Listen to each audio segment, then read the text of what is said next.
the Career Evangelist Podcast, episode number 221. Did you inherit $1 million from your grandparent, or are you about to become wealthy from someone else's hard work? If you say yes to these questions, this show is not for you. You, the hardworking, committed, and ambitious professional who have a 9-to-5 corporate job or a 12-hour shift worker keeping the assembly line running. Perhaps you run your gig as a freelancer, or maybe you run a small business. You are in the right place. Welcome to the Career Evangelist Podcast, where you get your weekly tips, ideas, strategies, and inspiration to find purpose in what you do so you can build a career you are passionate about and live a fulfilled life. Here is your host, Bola Alabi.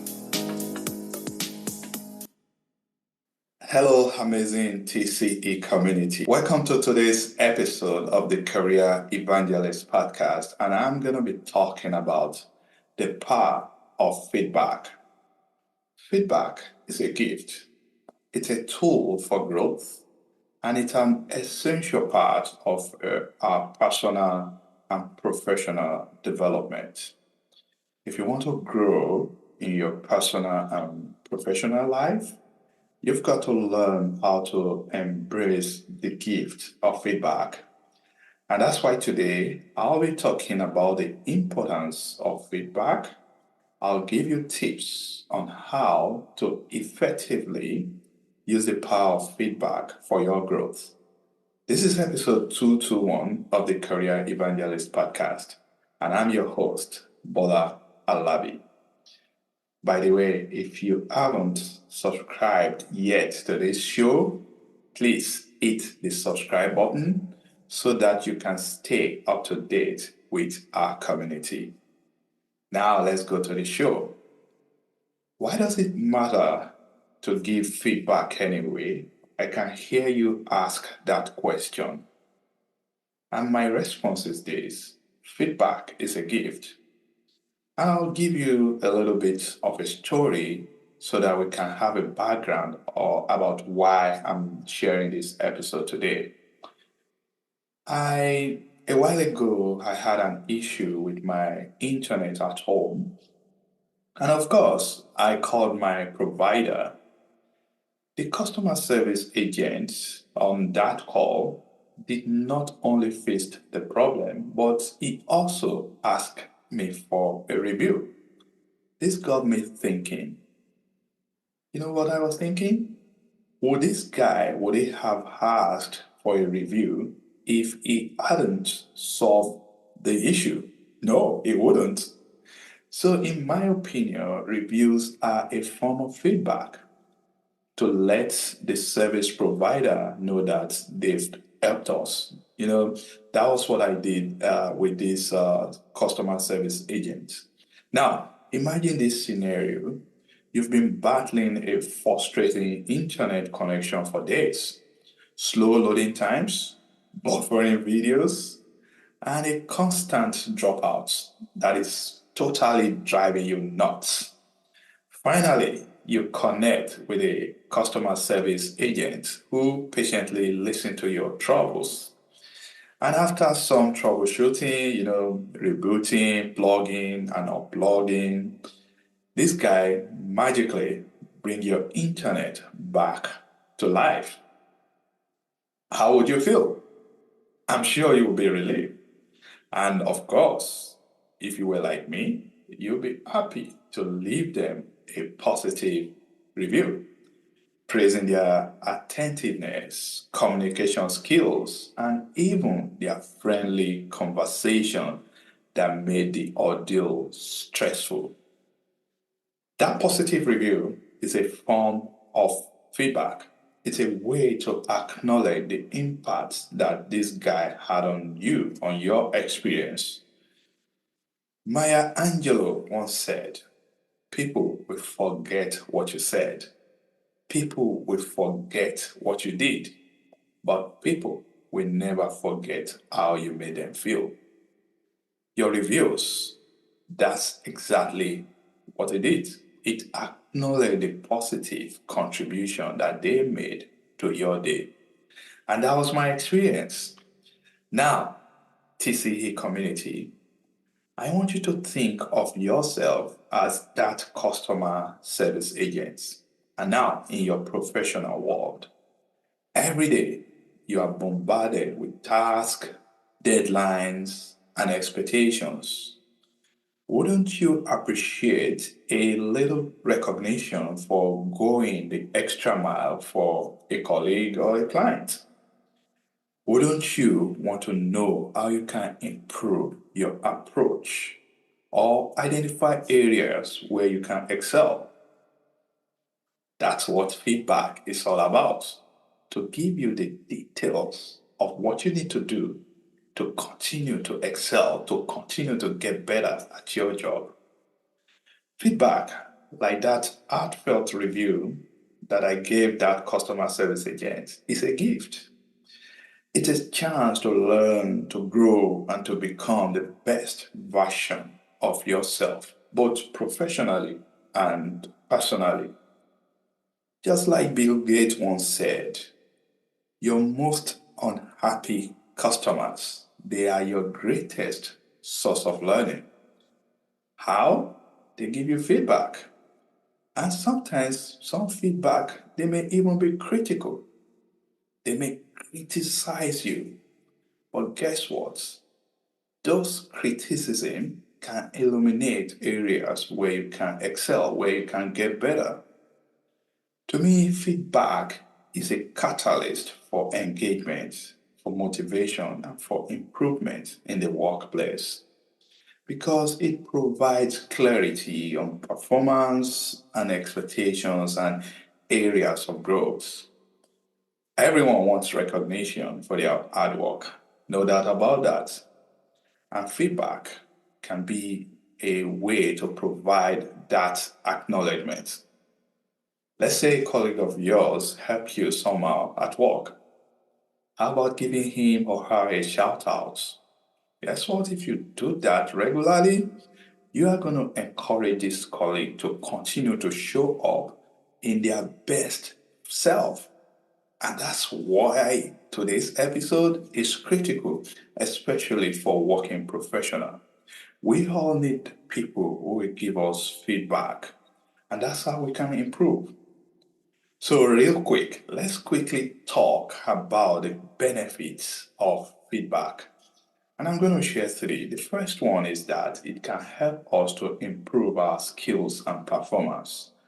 Constructive feedback, it helps individual to identify areas for improvement and it enhances their skills and performance. That's just the fact. The second one is that feedback can help us to build trust and relationship because open and honest communication through feedback it can foster trust and strengthens relationship within team and organizations. Because, for example, let's say your boss, your manager in the office comes to you and give you a positive or even negative feedback about your performance and areas where you need to improve. Guess what? You begin to learn to trust him. If you actually go back and do whatever you need to improve on those areas. And the third one, feedback can help us to demonstrate a growth mindset because by embracing feedback, it shows our willingness to learn and to grow. And that reflects a growth mindset. Now, giving feedback. If you are going to give a feedback to someone, how do you do it effectively? I guess that's what I want to establish in this episode. Giving feedback is an art that, when done correctly, can inspire growth. It can foster collaboration and it can help to build trust within teams and organizations. And I'm going to share five quick tips. You know me, I love sharing tips. Five quick tips to help you learn how to give feedback effectively. Are you ready for this? Okay, I can hear you say yes, let's go. So, the number one thing that you've got to do is to understand the purpose of your feedback. Before you provide any feedback, you've got to be clear about your objective. So ask yourself this question. Are you going to commend someone for a job well done, or you want to suggest areas of improvement? Both are feedbacks. So understanding the purpose of your feedback will help you to deliver it more effectively. So the first thing, understand the purpose of the feedback. The number two thing is that you have to be objective. And what do I mean by this? You've got to focus on specific areas that you want this person to either get this positive rave or the negative improvement suggestion. So you should avoid broad generalization and just focus on specific behaviors or actions. For example, instead of saying, "You are always late to meetings," wow, you could say, "I've noticed that you've been late to the last 3 meetings." There is a whole lot of difference in those two statements. You've always been late. That's critical. That's you exaggerating. And that's not always true. So you've got to be objective. And you have to focus on the behavior or action, not the person. You don't want the person to feel bad or to feel less of themselves. So you should avoid phrases like, "you always," or "you never." Instead, you should stick to what you observed. Maybe during a brainstorming section and at the workplace, maybe you noticed a few ideas that weren't fully explored. Perhaps you can just say, "Next time we could come up with more time for individuals to contribute their ideas." That's excellent. The recipient will know and understand precisely what they need to do the next time around. Because, see, the purpose of the feedback is to either help the person to continue to do what they are doing or to stop what they've been doing. It's that simple. So, number three, let's go to the third one. You've got to be specific. You should avoid vague comment like "good job" or "you need improvement." That's not helping anyone. Instead, you should pinpoint specific actions or behaviors. For example, you can say, "I loved how you used data visualization in your presentation. It made the complex information clear and easy to understand." Wow, that's fantastic. You should provide concrete examples. You should clearly state what was done well or what needs improvement and back it up with specific examples. Because this is the way to help the recipient understand exactly what you are referring to and how they can improve. You got it? Okay, let's go to the fourth one. Be respectful and empathetic. Now, we need to be respectful of others as we approach this topic of feedback. You should get into the conversation with empathy and respect. Use "I" statements to express your observations and feelings and avoid accusatory language. That's, please, it's not gonna go well with most people if they feel disrespected. They wouldn't take that feedback. Okay? The fifth one, you should offer a solution. That's the finishing touch. Don't just pinpoint people's shortcoming. Provide suggestions for improvement. What can they do better? This empowers the recipient to take action. For example, you can say, "I notice you've been struggling with meeting deadlines. How about you take some time management training or course to help you so that you can get better?" Guess what? You suggested something to this individual. And it's left to them to take the necessary steps to go find ways to improve. That's the power of feedback. It's a gift. Now I have a bonus tip for you. Feedback, it has to be timely. Provide feedback promptly. Gone are the days when people have to wait till the end of the year, that's during the performance appraisal period, to learn how they did during the year. That's not productive. Feedback is most effective when provided soon after the event or situation. This allows the recipient to recall the details and they can take immediate action to address the feedback. A brief story here.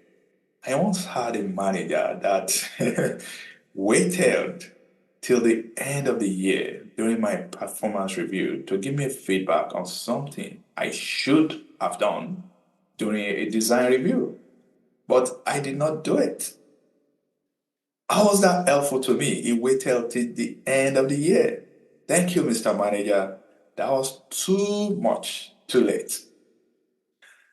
One more point to make, as if you want your feedback to be highly effective and helpful.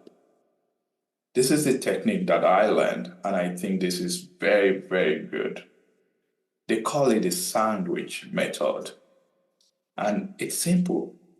You start with a positive statement, then you lace it with a constructive criticism, and end with another positive statement. This helps to soften the blow and make the feedback more palatable to the recipient.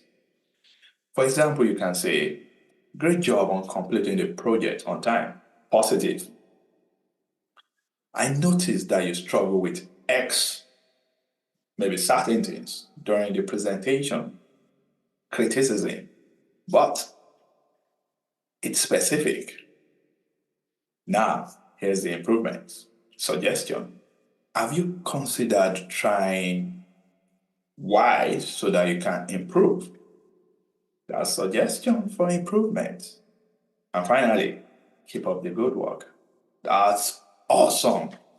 The recipient will be willing to embrace the feedback that you've just provided. Now, that's all I have if you are going to be giving feedback to people. The next, on the other side, is for feedback recipients. Now, if you're on the receiving end, taking feedback can be challenging, but it's essential for personal and professional growth. And honestly, with the right approach, it can be a transformative experience. And I also have 5 quick tips to help you so that you can receive feedback effectively. So, number 1, active listening. You've got to pay attention and listen intently to both verbal and non-verbal communication. You pay close attention. You ask clarifying questions. Let's say you are in doubt of anything they've said. Ask clarifying questions so that you know exactly what it means, so that you know exactly where you need to improve. And sometimes it's always good to paraphrase what you hear so that you can demonstrate your understanding. You can ask, "Did you say this?" And the other person will confirm whether or not that's what they meant. So active listening is essential if you are going to be a good recipient of feedback. Number 2, be open-minded. You should approach the feedback with open mind, even if it's challenging to hear. Try to see things from the other person's perspective. Don't go there being defensive. It's not going to help. You should be open-minded. Listen to them. Number 3, identify the key takeaways. Don't let the feedback overwhelm you. Instead, you should break it down into core elements. What are the recurring themes or areas of improvement? Has someone else giving you that specific type of feedback before? If it's becoming a pattern, you need to look inward. Maybe there's something you are doing that you need to improve on. And I want you to focus on the big picture, not every tiny details. The purpose again of feedback is to help you to improve. Number four, you need to craft an action plan. The purpose of feedback, like I said multiple times now, is to help you to improve. Now, the ball is in your court. You need to develop a plan to address the feedback. And you must include specific actions, deadlines, and resources needed to make the necessary improvements. Yeah, when do you want to improve? What do you need to do in order to improve? That's very important. So, develop a plan of action. Number five, the last but not the least, follow up and follow through. Don't let the feedback just stay there like a forgotten flower. Check back with the person who provided the feedback to share your progress and ask for further guidance. This demonstrates your commitment to growth and it creates a positive feedback loop. And it shows that you've accepted the feedback as a gift. Now, a couple of things as I wrap up today. I want you to embrace feedback as an opportunity for growth. Feedback helps you to learn, grow, and improve. Number two, don't be defensive. And three, you should look inward and identify patterns. So, what should you do after receiving a feedback? The first thing, always ask for clarification. If you are unsure about any aspect of the feedback, don't hesitate to ask for clarification. This shows that you are engaged and you are receptive and you are committed to understanding and implementing the feedback. The second thing, express gratitude. Yes, I know it may be difficult, but you should thank the person for their feedback. I think they have your genuine interest. That's why they gave you that feedback, whether positive or negative. Expressing gratitude shows that you value their inputs and it encourages open communication in the future. Finally, feedback is a valuable resource that can help us grow, improve, and excel in our personal and professional lives. By giving and receiving feedback effectively, we can enhance our skills, we can build trust, and we can foster a culture of continuous improvement. Ken Blanchard said, feedback is the breakfast of champions. I couldn't agree more. Feedback isn't a one-time renovation project. It's an ongoing process of construction and refinement. By consistently giving and receiving feedback with a growth mindset, you build a professional foundation that's both resilient and adaptable. You become an invaluable asset to your team, a trusted colleague, and a master of your craft. That's what you want to be. So, my friends, embrace the power of feedback and start building the very best version of yourself, brick by brick. So, I would also like to get some feedback from you. What do you think about this episode? If you like it, please hit me with a 5-star rating. If you don't like it, please let me know what I can do better next time because I also want to improve. And that's where I'm signing off today. It's Bola Halabi, your career evangelist. Thank you for listening.